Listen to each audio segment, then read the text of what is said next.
Hi kids. This might be the last segment. I don't know. We'll have to see how long it goes. We'll try.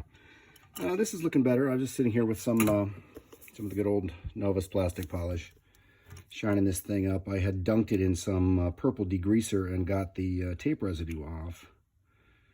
And I'm just working on shining up the top right now. Then I'll work on the rest of it. But it's shining up pretty good there. Might have to go to the Novus number 3, cut back on some of these scratches. I don't know. We're just going to make it look as good as we can. The purple degreaser that I used actually took a little bit of the corrosion off of the tone arm clips too, so that was a bonus. Shine this up a little bit. I just chucked the turntable up in a drill and spun it, and held a rag with the polish, as it spun. And it shined up pretty good. Still got some scratches there, but I'm not done with it. And I made the repairs to the cabinet, to the covering, the Tolex, the vinyl, whatever you want to call it. So here's a little segment that I did the other day on that. I'll cut away to that and then come right back. Well, this will just be a quick little add-on to a future video. So you'll see it in part 6 or something.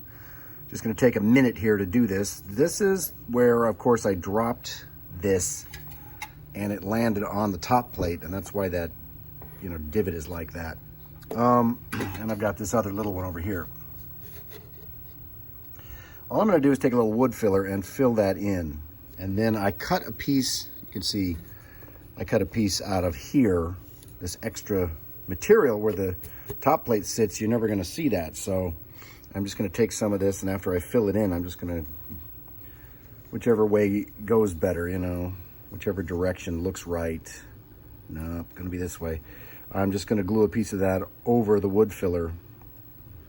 And it'll look better than that. So anyway, once I make some progress on that, I'll come back. Hang on. Well, it didn't say how long this stuff takes to dry in the instructions, so we're just going to go with that. And once it dries, I'll sand that down a little bit, smooth it out, and then we'll glue that excess or that extra material on there and try to cover that up a little bit. So I'll show you the end result here in a bit. Hang on.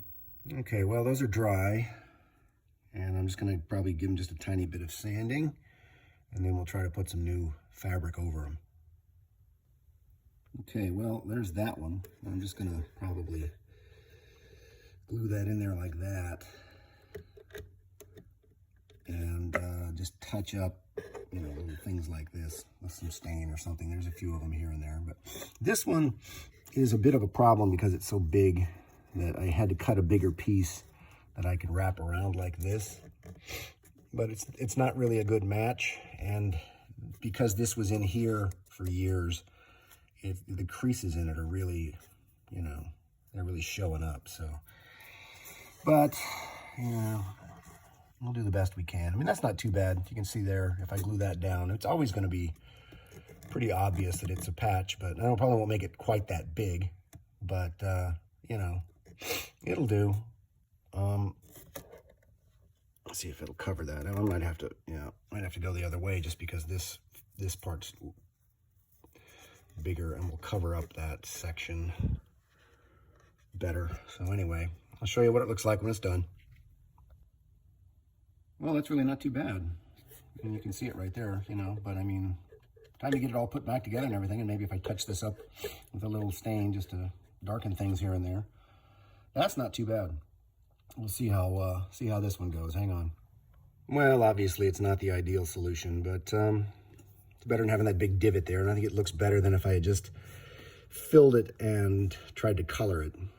I had to make it fairly large because when I was sanding the filler, I took some of this texture off, so it has to be a fairly large patch. Should be okay. This one I think came out a lot better. That one's not nearly as noticeable. But that's okay. This one's at the back. It'll be all right. I think that's the way to go, though, just to make this thing look as decent as we can. So anyway, I will include this probably in the next segment when I start rebuilding the changer, so you'll see it then. Well, that'll do for this project. I mean, it's got, got a pretty good shine back on it there. It's looking pretty good. It's not perfect, but neither is anything else on this thing, so it'll do. I'll have to clean this up a little bit in here. You can see it's got a good shine there in the center, but I just need to clean it up, go over it a little bit, and maybe try to get a few more scratches out of that. And then we start putting this thing together. So here we go. Well, I did shine the platter up a little bit. I think it's still got some wet spray polish down in the grooves there, and once that dries, it should be fine. But you can see, you know, a nice reflection there. So that'll do for this. Anyway, on to rebuilding the changer. Okay, well, just getting started, I thought I would just kind of test fit things to kind of remind myself, because it's been a long time since I took this apart. So I just have the amp in here, you know, but I'm gonna go ahead and install a new power cord first. This one's okay.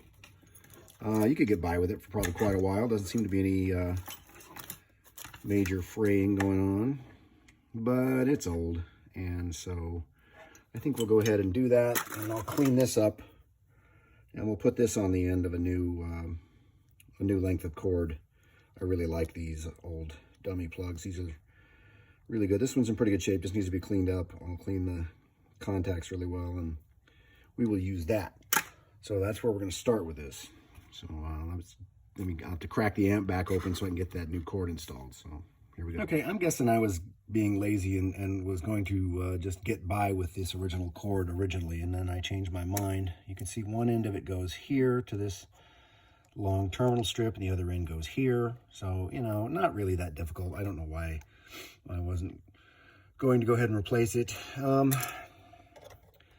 guess we could put some kind of strain relief here, although it does have this down near the plug end, and that is going to screw in right here, and then the cord will come through the bottom and out about here. And because the bottom has feet on it, it's going to come out, the cord's going to come out right here, and because the bottom has feet on it, it'll have room to do that.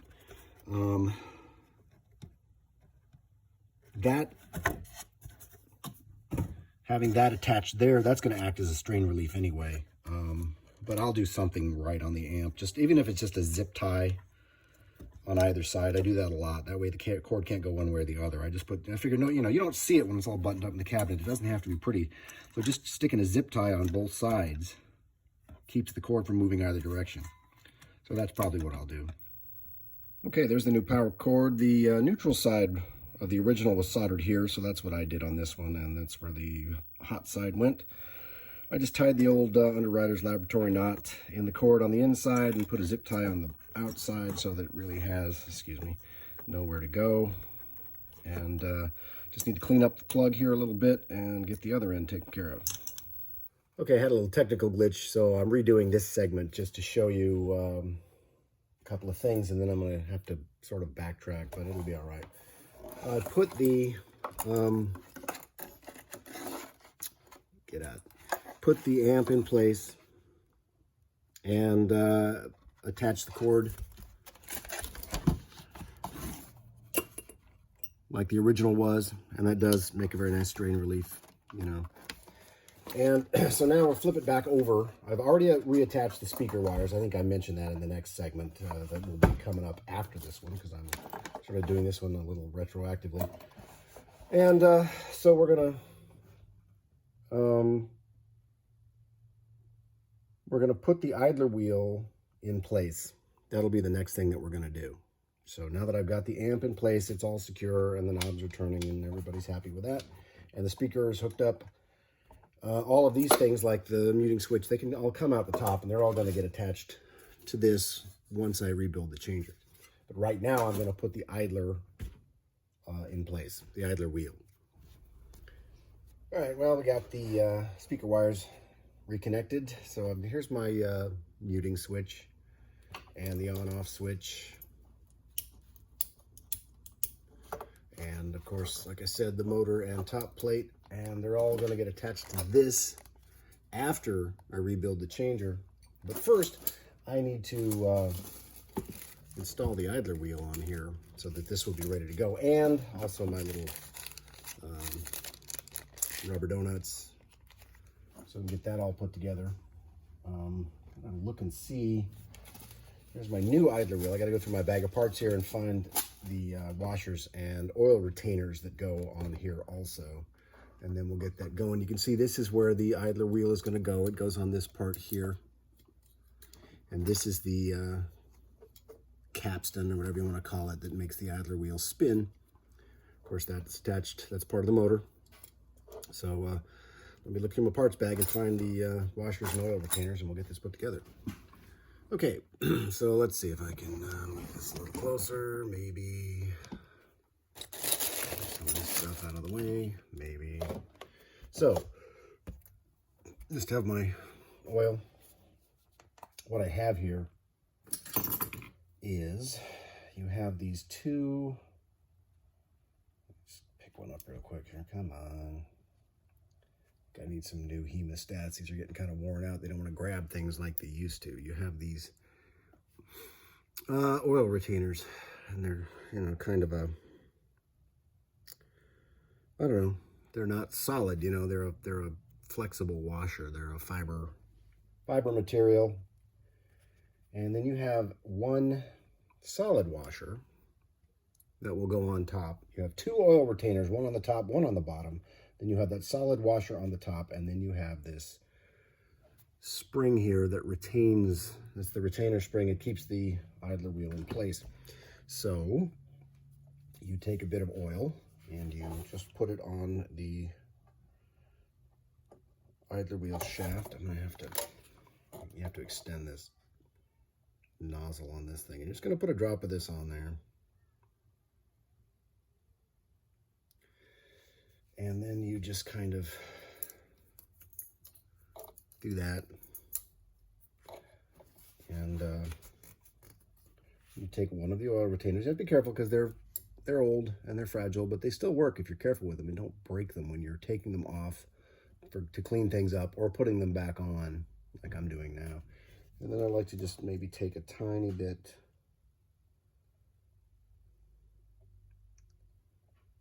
down there at the bottom, because that's what it is. It's an oil retainer. And I'll take a toothpick here and just kind of rub it around so that the whole thing is getting some of that oil. Not too much. Kind of wipe up a little bit of the excess. And then, without getting that oil on the idler wheel, that's kind of important. Let me get a clean paper towel, because I don't want to do that. I don't want to get oil on the idler wheel. You move the capstan. I remove it out of the way so it's not bumping up against the capstan. And there's your idler wheel where it needs to be. And then you can put your second oil retainer in the top. Okay, put your second oil retainer in the top. Take something and gently push it down in place. All right, and then I'm going to go ahead and put a little drop of oil in there, just because that's what it is. I could keep saying it's an oil retainer. So just a little tiny bit of oil, and we'll take our toothpick and kind of spin the oil retainer around, and it does. It picks up the oil really well and hangs on to it. And then you take your little metal washer and you put it in place, and kind of have to do the same thing. You kind of have to tuck it down in there like that. And then you take the metal retaining spring and you put it on top, and you just kind of start pushing it in place with your hand. And then you can take like a big flat bladed screwdriver and just kind of push down on it until it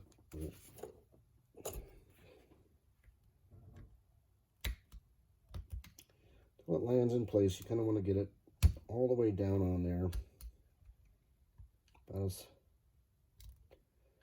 There. Till the top of the shaft is just barely sticking up above it. Okay. And now if I unplug that, I'm going to plug this in real quick. And trip the switch. And there we go. Okay. Nice and quiet. Humming right along. Okay. Sorry, I got interrupted for a second there, but you can see that's how you do that. And I've got my rubber donuts in place, and so this whole thing is going to go in here like that when the time comes, after I get the changer rebuilt. That's where that's going to go, with some three little copper washers and clips to hold everything in there. So anyway, that's that. So now we're going to move on to actually finally rebuilding the changer. Well, I looked and looked, and I could not find my old tube of phono lube, so we're going to have to open the new one, which is unfortunate because they don't make this anymore. So this was kind of my, the other one's around here somewhere, and I'll find it. But as you can probably tell, I'm not the most organized person in the world. We're going to finish this. I'm not going to show you every aspect of putting the changer back together. If you watch some other videos on YouTube, they show you how to do that already. I don't really need to make another video that shows how to do that. If you watch the videos that are done by Chris Cuff, that's how I learned to do it. So you might as well watch his. And I've done like a stop motion reassembly on one of these, I think on the Alice in Wonderland video, if you want to go back and watch that. But what I am going to show you is how you put the bearings and washers under the turntable. These are the washers. Okay, they look like that. And this is the little bearing ball race that goes in there. Okay. And when you put it in there, you want it to be up like that. Okay, when you put it in there, you want it to be up so that the grease stays in there. Sorry. So, okay, up.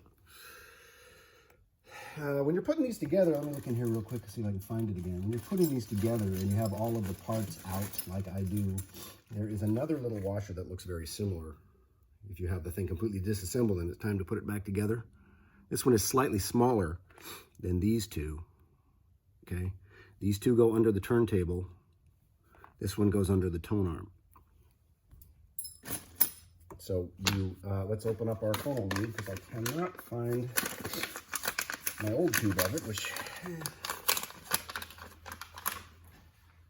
stuff kind of breaks down and gets pretty oily after a while anyway. But this is really good stuff, and it's unfortunate that they have decided to quit making it, especially with you know, record players kind of taken off again. But there really aren't any new changers being made, so I think that's kind of why they quit making it. I polished this a little bit. This is where one of those, the bottom washer is going to sit, so I polished that a little bit. So the only thing I like about the phono lube is the way it smells. Yeah, you get it on your hands, it's going to stay there for a while like gasoline. So anyway, you take your washers, and they have kind of a, you can see they have a little ring that gets worn into them over the years from those bearings running around. And I've polished these. I've taken a Dremel and some polish and kind of polished them to a mirror finish sometimes to kind of see if you can reduce the rumble, but I don't think it's worth it. So what I usually do is flip it over to the new side, the one that doesn't have the little worn look to it, and you just take some of the this phono lube and you put a little coating on it, top and bottom, just a little, and you can you just slide that on there like that. Okay, then you take your bearings, your ball race, and you kind of just, you want to pack a little bit of this grease in there. Excuse my sniffling. I took my allergy meds this morning, but they haven't kicked in yet. Anyway, you stuff this in there as best you can. You really want to get a fair amount in there. Okay.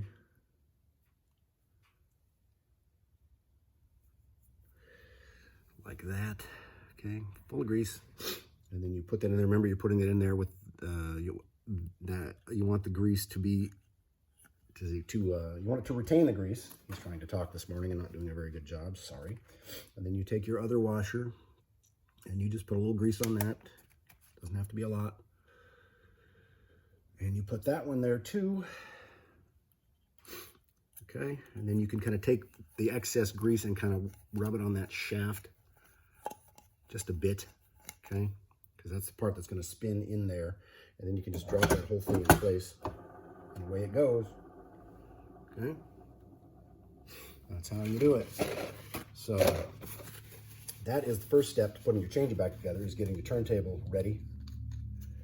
And the next thing we will do will be to put the parts underneath that hold it in place so that you can't take it back out. And then we'll get the changer put together. So once I have it put together, I'll come back and we can start putting the tone arm in place and getting everything all wired up. All right, well, I think we'll go ahead and wrap this up. I was going to try to make this the last video, but I had a little bit of a setback, so tell you what's going on real quick, and then we'll wrap it up. Got the cartridge back in the tone arm and put the new stylus in it. I had to kind of cut this where it goes into the little rubber block there, that end of the needle. I had to trim it a bit to make it fit in there because it goes into that, I don't know if you can see it here if I get enough light, that Y-shaped metal cradle, you know, so it can bounce up and down a little bit. In order to keep it in there, it just wouldn't go all the way down into that rubber block the way it should. So I had to trim it a bit, but I've tested it and I think it's fine. I'm gonna have to have a little change of plans here. My cycle cam, see, there's a cutout right there by the knurled wheel here, and then over here you can see there's another one. And I've tried to adjust this thing and make it work with this cycle cam, and it just isn't going to do it. So I need to do something else. And of course my Plastidip is completely dried up at this point. It's useless. So that's the trouble with this stuff. You buy a can and before you know it, it dries up and you can't use it anymore. So I have another one that's baked. You know, you can see how cracked that is. But that's okay. I ordered a replacement tire off of eBay, which I've done before. You get rid of all of this old rubber. I'll show you. I'll do it. You get rid of all this old rubber, and you super glue the new tire on there, and then you take a Dremel, and you put the, you make a new cutout in it. And this one doesn't have much of a cutout, but then again, it's pretty deformed, I think, from drying out. But anyway, should be there, I guess. And so I'll show you how to do that. It's kind of interesting. So we'll put that in the next video. So I just wanted to update you and finish this so we can get it up on eBay. I know this one's taken forever. But we're getting there. You can see it's looking nice. We're getting closer all the time. So bear with me. Won't be much longer. Thanks for watching.